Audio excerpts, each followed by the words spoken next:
Disney is a strong case as the world's best theme park chain. These parks are beautiful and themed to the nines. They feature immersive areas with world-class dark rides. I love these parks. So in this video, I will rank the top 10 parks in the chain. Why just 10? Disney currently has 12 theme parks, but I will only be including the ones I've personally visited. I have not visited the two newest Disney parks in Shanghai Disneyland and Hong Kong Disneyland, so neither will be on the list. Both parks look amazing, and I hope to visit them someday. I also will not be including the water parks in this list. Both Typhoon Lagoon and Blizzard Beach are great water parks, but I would take any 10 of these theme parks over them. I also want to highlight the commonalities between these parks to avoid sounding redundant. Disney parks are famous for their customer service. They have some of the friendliest employees on the planet. The parks also have lightning-fast operations. This includes quick dispatches for most rides, and a handful of single rider lines that can get you on faster. They also have all sorts of character interactions. And as I noted earlier, these are some of the best theme parks out there. Starting off the list at number 10 is Walt Disney Studios. This is the second gate at the Paris resort, and it's widely considered to be the worst Disney park. Parts of this park do feel cheap with the flat rides and off-the-shelf clones, and this definitely is not a full-day park given the lack of attractions relative to the other parks on the list. But I do enjoy this place, and there are some nice rides. Tower of Terror is an amazing drop tower with a multitude of drops, and a chilling theme with this creepy girl. Ratatouille is a really cool trackless dark ride with these giant screens making you feel as small as a rat. Avengers Flight Force is a thrilling launch coaster with a great sense of speed, and I personally enjoyed the addition of Marvel characters. The other coasters here have really bad capacities for a Disney park, but Crush's Coaster is a fun spinner if you can avoid a long wait. Beyond the rides, this park also has a good stage show in Mickey and the Magician, and there's an excellent restaurant, Chef Remy's. The steak here is fantastic. Number 9. Disney's Animal Kingdom. This is one of the most unique Disney parks. Located at the Walt Disney World Resort, this is the greenest park in the chain. The landscaping here is phenomenal, and as the name suggests, there are all sorts of animal experiences. This includes walkthroughs and the full-fledged Kilimanjaro safaris. This is a must for animal lovers.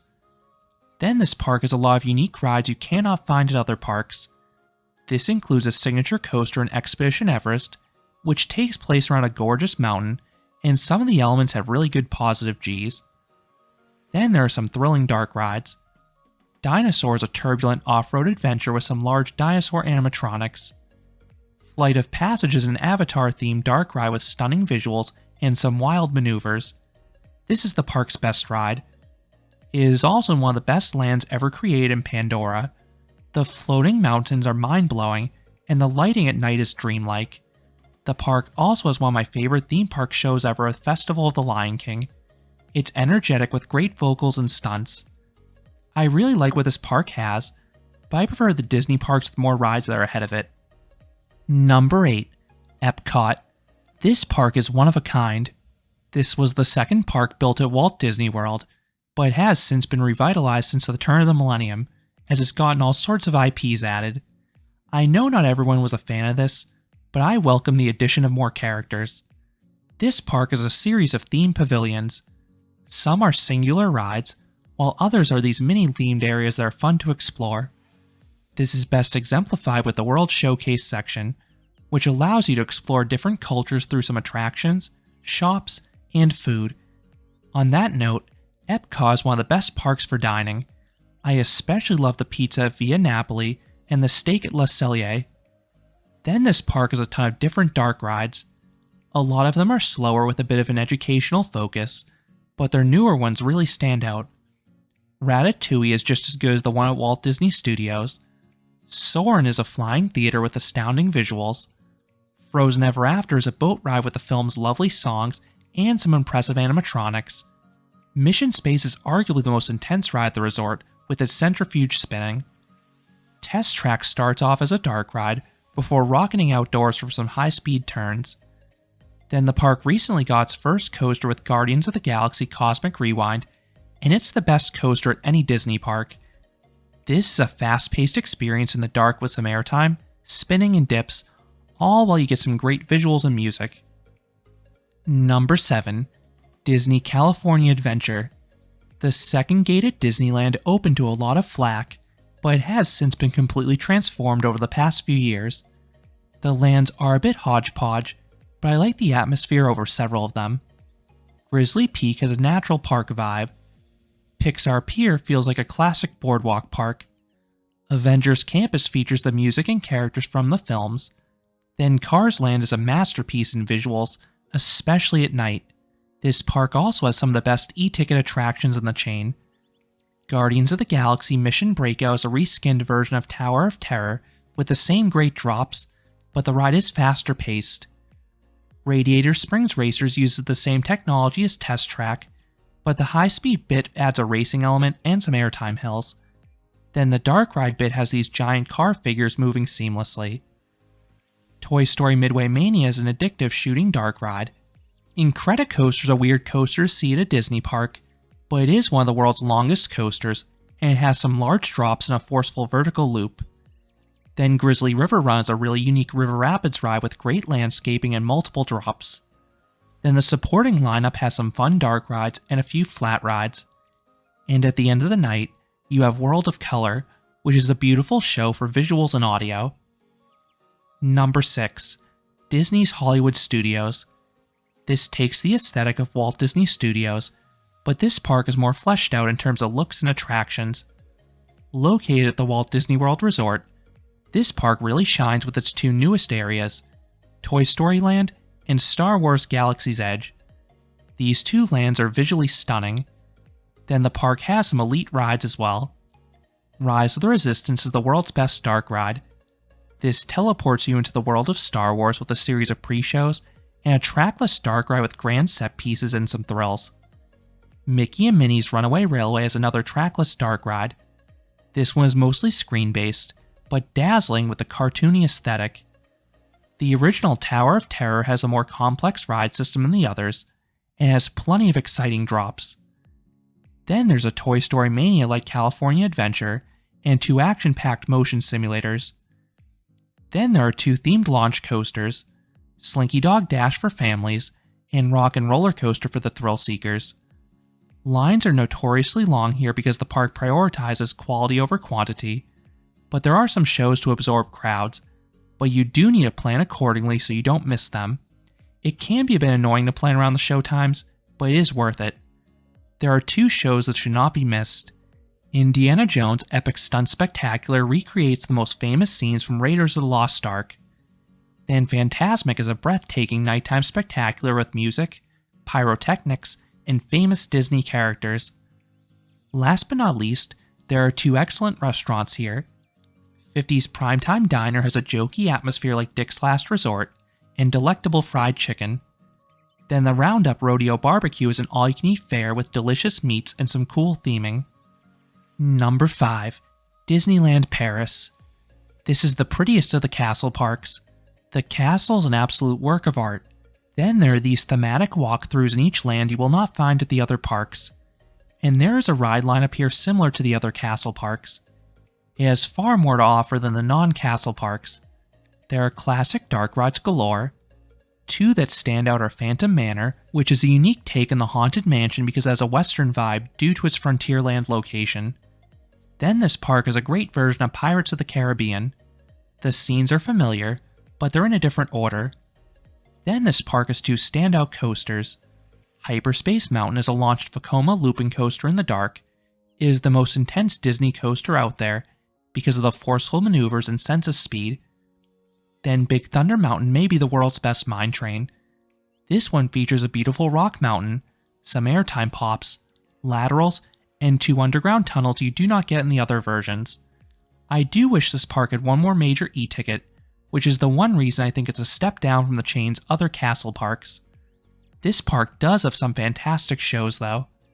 Lion King Rhythm of the Pride Lands feels similar to the Broadway show. Disney Stars on Parade is a colorful and energetic procession. Then the nighttime spectaculars are astounding, as they blend projection mapping, fireworks, and drones into one eye-catching performance. Number 4. Tokyo Disney Sea. This may be the most visually stunning Disney park. I mean this as a compliment, but many areas of this park do not feel like a theme park. The park's use of waterways is gorgeous, but the highlight is undoubtedly Mount Prometheus, a giant volcano in the center of the park that will erupt at various points of the day. When you aren't exploring the immersive lands, there are some elite attractions here. This park is a tower of terror. It has a unique story and plenty of gut-wrenching drops.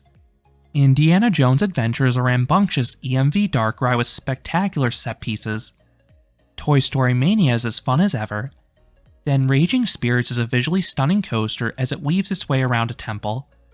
There are 2 additional rides that would only bolster the lineup that I did not get to experience. Journey to the Center of the Earth was sadly closed for refurbishment when I was there. This looks exceptional between the dark ride bits and the high-speed drop at the end. Then the park received its own version of Soarin'. While I loved everything this park had, I couldn't quite place it ahead of the 3 remaining castle parks because those parks have a far more extensive ride lineup. Number 3. Magic Kingdom. This is the world's most popular park by attendance, and it's not hard to see why. This is the signature park of Walt Disney World, and it's a fantastical place with some colorful lands. At the center is the iconic Cinderella Castle. Then each land works well with its looks and attraction lineup. This park has some great coasters. This place is home to the best Space Mountain, as this one has some airtime-filled drops. Tron Light Cycle Run features a punchy launch at the start, and a great sense of speed as you sit on motorbikes and ride through the dark. Big Thunder Mountain is a good mine train with the theming, airtime pops, and laterals. Then Seven Dwarfs Mine Train is a fun family coaster with a dark ride bit in the middle. Speaking of dark rides, this park is filled with classics like Disneyland Paris. But this one also throws in the comedic Jungle Cruise boat ride, and more importantly, Splash Mountain. This log flume featured a series of exciting drops and some immersive set pieces. The ride is being rethemed as Tiana's Bayou Adventure, but it should still remain as the park's best ride. Beyond this, the park is an amazing fireworks show with Happily Ever After, a wonderful daytime parade, and some good food options. I particularly love the Mickey Waffles at Sleepy Hollow and the Prime Rib at Crystal Palace Buffet. Number 2. Tokyo Disneyland. This is a better version of Magic Kingdom. You have the familiar classic dark rides, but this park also has some unique modern ones. Monsters Inc. Ride and Go Seek is a unique shooting dark ride with physical sets. Then Pooh's Honey Hunt is a whimsical dark ride using trackless technology to perfection. And this park also has the best Splash Mountain. You have the same drops as Florida's, but I like the show scene sequencing better. Then the ride lineup here only improved since my last visit with the opening of the Beauty and the Beast dark ride. Then this park has some solid coasters too. This Space Mountain will be replaced in future years by a modern version, but the current version is a series of turns that get progressively tighter. Big Thunder Mountain may not have the airtime of the others, but the visuals and laterals are as good as ever. The shows and parades are great as well, and the food is an underrated element. I love the Mickey Waffle Bar and the theming and food at the Queen of Hearts restaurant. And coming in number 1 is Disneyland. This is not only the best Disney park, but it's my favorite theme park anywhere. The quantity and quality of the attractions is mind-blowing. It is jam-packed with great rides in every nook and cranny. You have the classic dark rides from the other castle parks, but many have been refreshed in recent years with new effects. Then this park has an advantage over the other castle parks because it features some additional world-class dark rides, such as Rise of the Resistance, Mickey and Minnie's Runaway Railway, and Indiana Jones Adventure. These are 3 of the best dark rides between their sets and motion. Then you have the most soaking version of Splash Mountain, which is also being rethemed as Tiana's. And then you have some great coasters as well. This Space Mountain is the same layout as Tokyo's, but this one has a greater sense of speed. Big Thunder Mountain is as good as Florida's. Then this park has the unique and historic Matterhorn bobsleds. It is jerky, but I like how it's wild at points. Then the shows are enjoyable too. This includes a parade, fireworks if the weather cooperates, and most importantly, Fantasmic. This one feels more intimate than Florida's because it takes place in the rivers of America, and you can get very close to the action. Last but not least, There are some excellent dining options here, most notably the restaurants in New Orleans Square. I love the Monte Cristo. So that is how I rank the 10 Disney parks I have visited thus far. As you can see, I am a sucker for the castle parks, but I have a blast at all these parks. What are your favorite of the Disney parks? Let me know down in the comments. If you enjoyed this countdown, I would appreciate if you gave this video a like, and you consider subscribing, because there'll be a lot more roller coaster amusement park videos here at Canopy Coaster. Thanks for watching.